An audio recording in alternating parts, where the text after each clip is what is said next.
Hello friends, আমি সৌমেন। আমি দেখাবো ট্রেজার এনএফটির কীভাবে রিজার্ভেশন করলে ফেল হওয়ার চান্স কম থাকে। প্রথমে আপনার সেল ফোনের যে এয়ারপ্লেন অপশানটি আছে সেটি একবার অন অফ করে নেবেন। এতে কি হয়, ইন্টারনেট পরিষেবা আগের তুলনায় সামান্য হলেও কিছু পরিমাণ বৃদ্ধি পায়।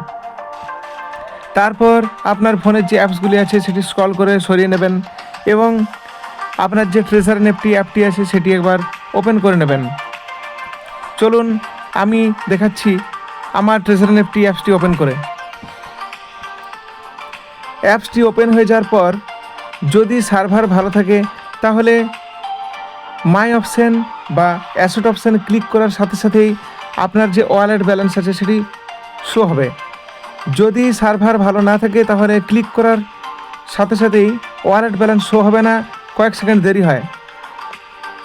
তো আমি দেখে নিলাম যে আমার মাই অপশান ক্লিক করার সাথে সাথে ওয়ালেট ব্যালেন্স চলে এসছে।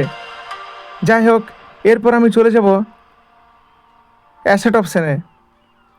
এটিও দেখা গেল তাড়াতাড়ি করে আমার ওয়ালেট ব্যালেন্স শো হলো।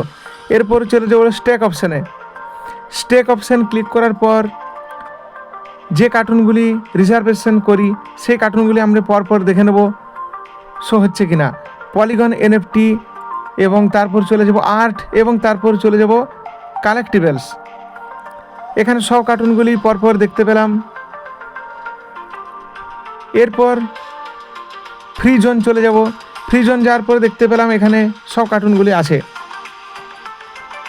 এরপর রিজার্ভেশন ক্লিক করব। রিজার্ভেশন ক্লিক করার পর একটি নোটিফিকেশান আসবে, সেটি রিমুভ করে নেব। বন্ধুগণ, যেহেতু আমি আজকে রিজার্ভেশন অলরেডি করে নিয়েছি, তাই আগামী ভিডিওতে দেখাবো আমি কিভাবে রিজার্ভেশন করতে হয়। রিজার্ভ অপশান ক্লিক করার পর এখানে কনফার্ম অপশান ক্লিক করতে হয়।